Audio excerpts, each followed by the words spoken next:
이런 시점에 발표된 두 가지 여론조사가 있어서 저희가 좀 소개를 해드리려고 합니다. 먼저 지난 금요일에 발표된 여론조사인데요.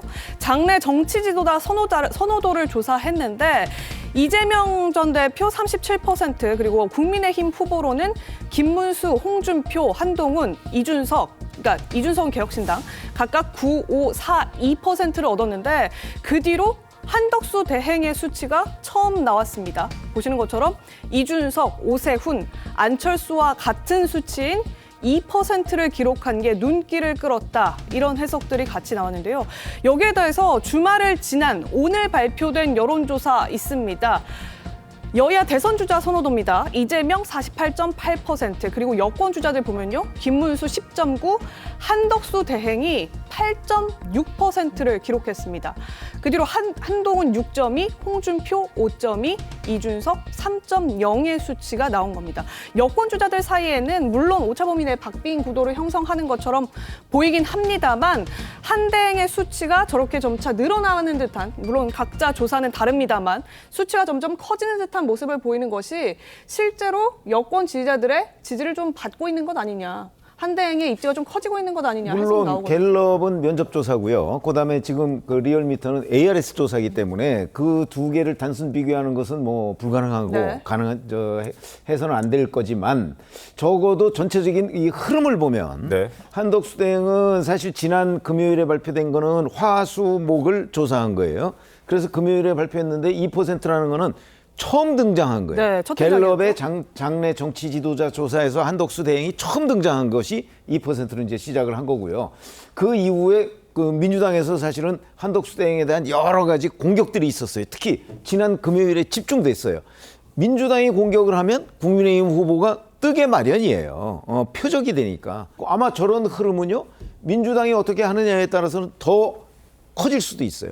그렇기 때문에 지금 그 한덕수 대행에 대한 이른바 대망론이라는 거는 이렇게 커가고 있는 중이다. 반면에 국민의힘의 다른 주자들은 지금 일종의 정체 상태가 아니겠는가 이렇게 보고요. 그러니까 앞으로 며칠 정도를 아마 한덕수 대행이 좀 추이를 더 지켜보겠다 뭐 이런 것일 수도 있고 이미 뭐 결정을 했을 수도 있다. 그런 것들은 저희도 겉으로 드러난 것만 가지고서는 지금 판단할 수가 없잖아요.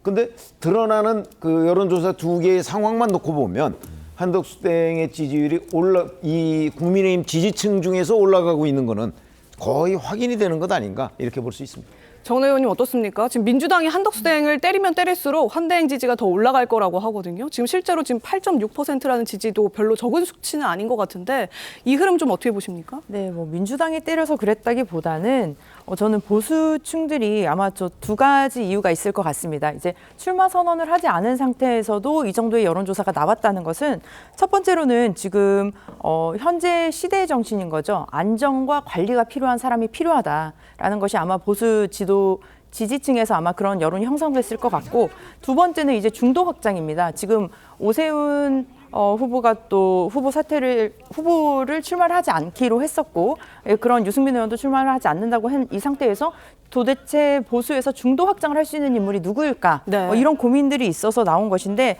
저는 이 자체만으로도 좀 오히려 대한민국의 불안을 가중시키는 것이 아닌가. 왜냐하면 지금 현재 국무총리라고 하는 그 자리는 어떻게 보면 중립을 지키면서 대한민국의 안정을 유도해야 하는 관리형 자리입니다. 그 자리에 계신 분이 관리를 하셔야 할 분이, 그 대행을 하셔야 할 분이 출마를 하신다? 그거 자체가 윤석열 정부의 마지막에 마침표를 어떻게 찍어야 할지, 그리고 한덕수 총리 같은 경우는 지금 50여 년간 관료를 하셨는데 그 본인의 그 50년 관료 생활의 마무리를 어떻게 해야 할지, 이 부분에 대해서 만약에 출마를 하신다면 굉장히 좀 혼란스러운 상황이 될 수 있겠다. 한 가지 더 말씀드리고 싶은 것은 그 정치가다 뭐 이런 말을 이미 뭐 국힘에서 좀 얘기를 하기도 하셨는데요. 선출직과 임명직은 명확하게 다릅니다. 선출직은 국민에 의해서 검증이 되고 정말 어항 속 물고기처럼 투명하게 모든 것들을 선거 과정에서 보여줄 수 있는 직업이고요. 임명직 같은 경우는 자신을 임명한 분명히 누군가가 있습니다. 그래서 그 임명권자에 대해서 어떻게 보면 좀 수동적이고 그리고 자율성이 배제 억제된 상태에서 리더십을 발휘할 수밖에 없는 그런 자리를 굉장히 오랫동안 하셨거든요. 근데 만약에 대통령이 되셨을 때 본인이 책임을 지고 온전히 책임을 다 질 수 있는 그런 자리에서 어떻게 역할을 하실 수 있을까? 이 부분이 아직 검증되지 않은 부분도 있습니다. 그래서 앞으로 조금 더 지켜봐야 될 것 같습니다. 알겠습니다. 자, 국민의힘 대선 예비 후보들 견제를 하기 시작했죠. 한덕수 대행을 향해서 견제구를 날리고 있습니다. 목소리 들어보겠습니다. 정치하고는 상당히 거리가 멀고 정치의 꿈을 꾸시는 것은 한 번도 제가 잠꼬대도 들어본 적이 없습니다. 이 나라가 리더십이 흔들리는데 네. 이 속에서 지금 바로 또 본인이 대통령 출마하겠다고 하면 안 될 것 같습니다.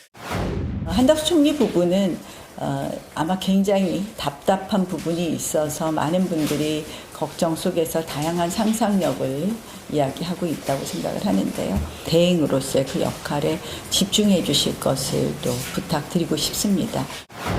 한덕수 대통령 권한 대행께서 하실 일이 어쩌면 지난번 박근혜 대통령 때 황교안 총리가 권한 대행을 했을 때보다 저는 거의 10배 정도 일 많다고 생각합니다.